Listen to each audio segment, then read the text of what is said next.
Ayan po mga kapita, isa kong magandang oras po sa lahat at welcome po sa aking channel. Nako po, ito maganda kong pag-usapan po at reaksyonan po mga kabida. Po?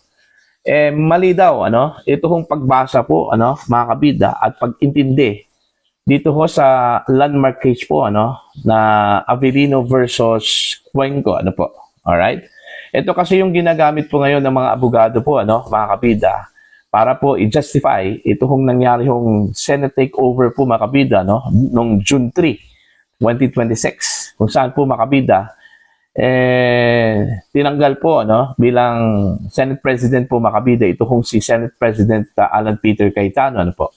Alright? At pinalitan po mga kabida bilang acting Senate President ito hong si Senator Win Gatchalian mga kabida.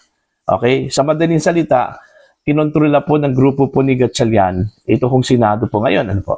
Alright? Now, ito, babasahin ko muna ha. Ito kong sulat po ni Attorney Medina, mga kabida. At translate ko po ito sa Tagalog. Okay? Para po maintindihan po natin to mga kabida. Actually, summarize lang po ito sa buong sulat po ni Attorney Medina, mga kabida. Po? Alright? Maling pagbasa sa Avellino para sa kontrol ng Senado by Alexis F. Medina, mga kabida. Ang isang pangunahing maling interpretasyon ng kasong Avellino versus Cuenco, GR number L-2821, Marso 4, 1949, mga kabida, ay ngayon ginagamit bilang di umano'y matibay na legal na batayan para sa pagbabago ng liderato sa Senado. Dahil dito, narito ang pagsusuri at paghimay sa desisyong Avellino. Ayan. Una, hindi naman talaga nagbunga ang Avellino ng isang malinaw at suportado ng mayoryang doktrina. Okay? Ang ibig sabihin po, majority of the Supreme Court justices po, mga kabida, na nagsasabing ang mga taong hindi saklaw ng kapangyarihan o pamimilit, okay, coercive powers po, ika nga, mga kabida, ng Senado sa anumang dahilan o yaong hindi kayang gampanan ang kanilang tungkulin sa anumang dahilan ay dapat otomatikong hindi isama na batayan ng quorum. Walang ganong malawak at pangkalahatang doktrina sa Avellino. Ang ibig sabihin po ni Attorney Alexis po mga kabida, hindi daw malinaw doon ho sa naging desisyon po ng Korte Suprema po mga kabida, na kapag ang isang tao po ay wala, hindi ho maabot ng coercive powers po mga kabida ng Senado during that time, ay hindi po otomatikong hindi po isali doon ho sa bilang ng mga senador, mga kabida, po. Okay? Yan po yung una, mga kabida. Ito yung sagot. Simple ang dahilan. Bagamat nagkasundo ang mayorya na may quorum sa ilalim ng pambihirang kalagayan ng kaso, malalim ang kanilang pagkahati-hati sa paliwanag kung bakit ganoon ang kanilang naging konklusyon. Alright? Sa katunayan, nabigo ang mayorya ng Korte Suprema sa Avellino na magkaisa sa iisang paraan ng pagsusuri kung kailan maaaring hindi isama ang isang miyembro sa pagbilang ng quorum.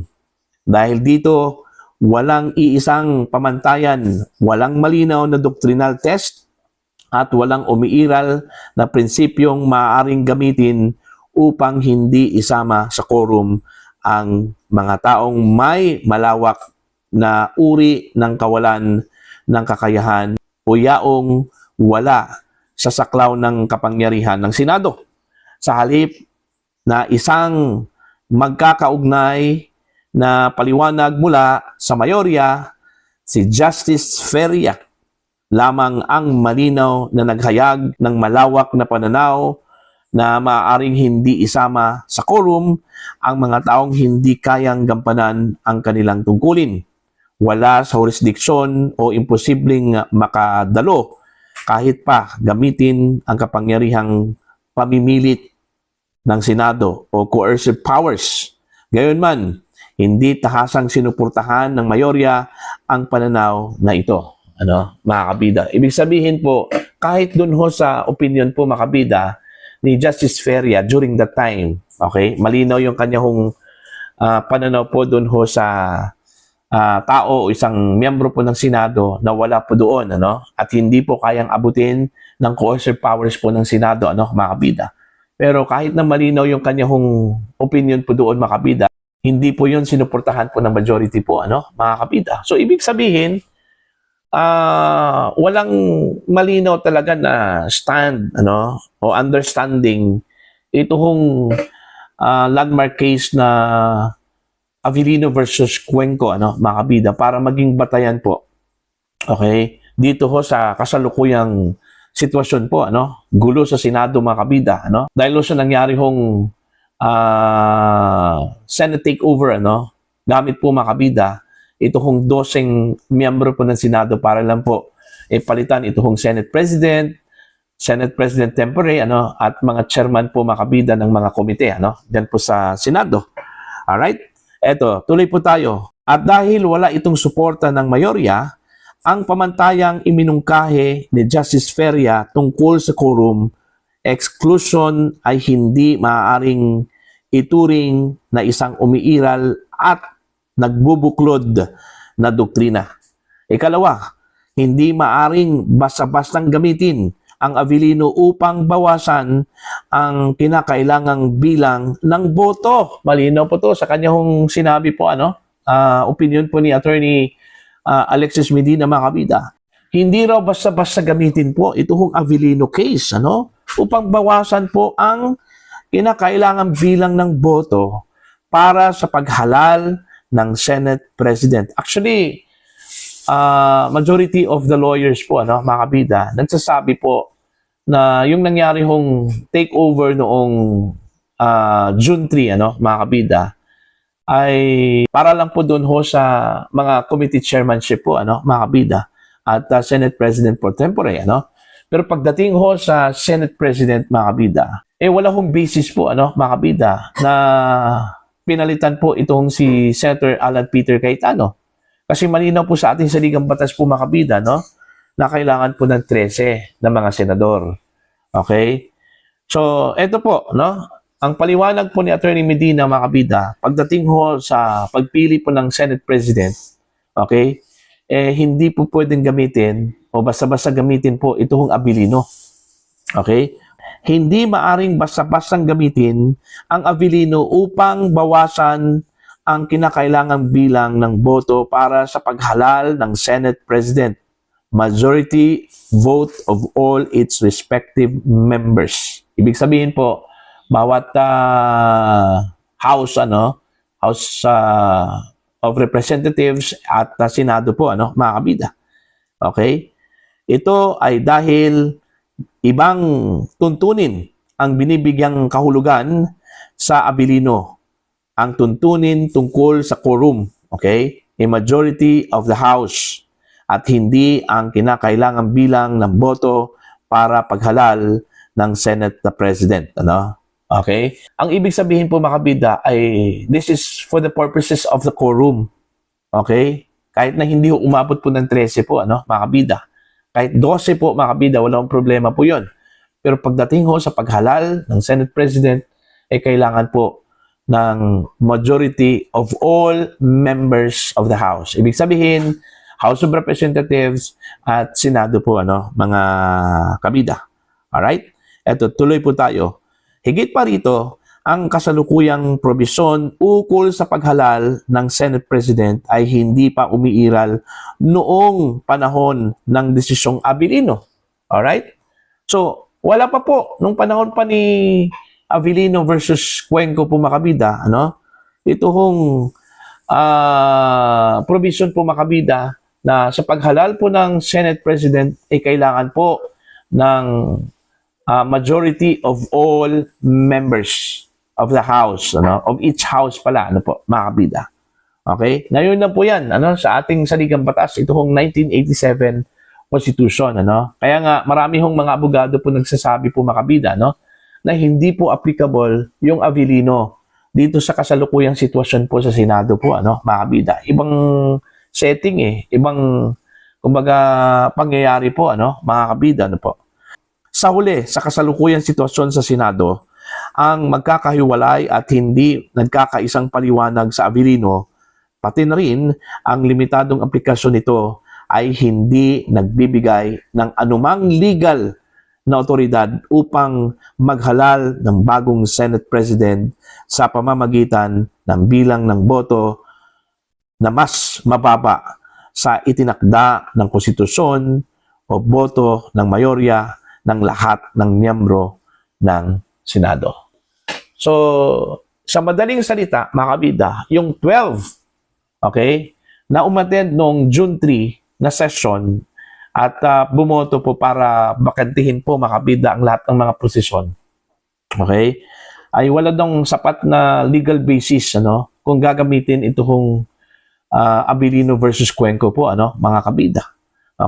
Kasi gaya ng sinabi ko po, mga kabida, at gaya ng sinabi po ng ilang mga abogado po, noong 1935 Constitution po, ay hindi po applicable, mga kabida, sa kasalukuyang Constitution po natin.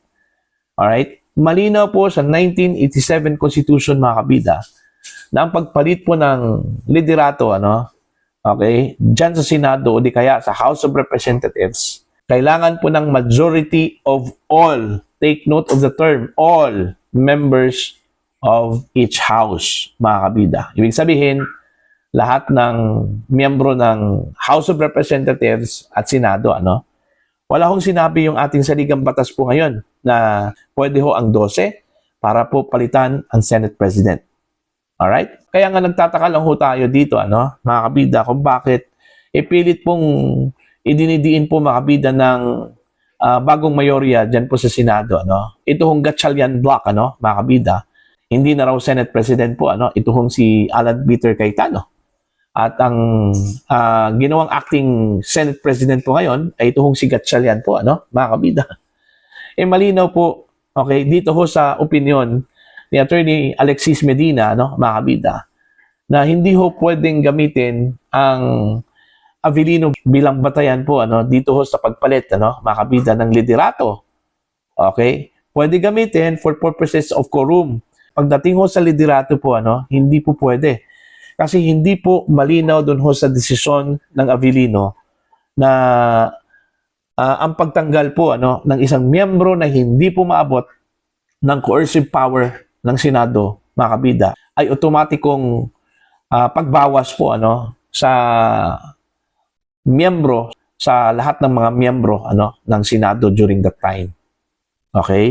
Pero malinaw ko sa ating saligang batas now, ngayon po, mga kabida, na kailangan po ng 13. Wala na pong iba, mga kabida, ang pagpapalit po ng liderato sa Senado o sa House of Representatives, kailangan po ng majority of all members of each house.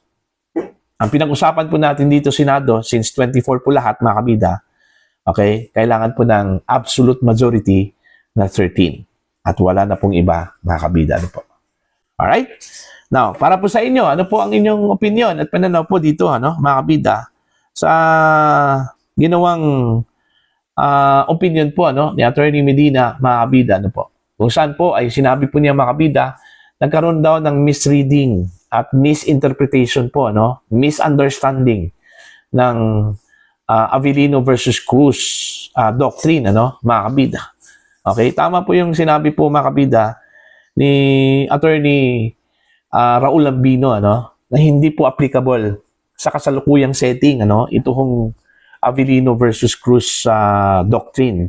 Mga kabida, kasi magkaiba yung setting po niya noong 1949 at ngayon po, ito hong 2026, mga kabida, po. Pero wala kong mananalo dyan.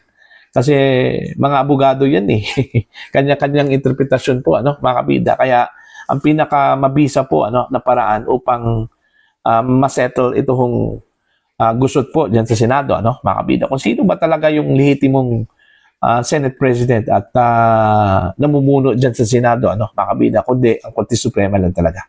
Para po sa inyong opinion at pananaw po dito, please comment down. Sa mga hindi pa po subscriber po sa aking channel, please subscribe. Just click the subscribe button, click the notification bell, click all para updated po kayong mga kabida sa aking mga upload. Maraming salamat po sa inyo lahat.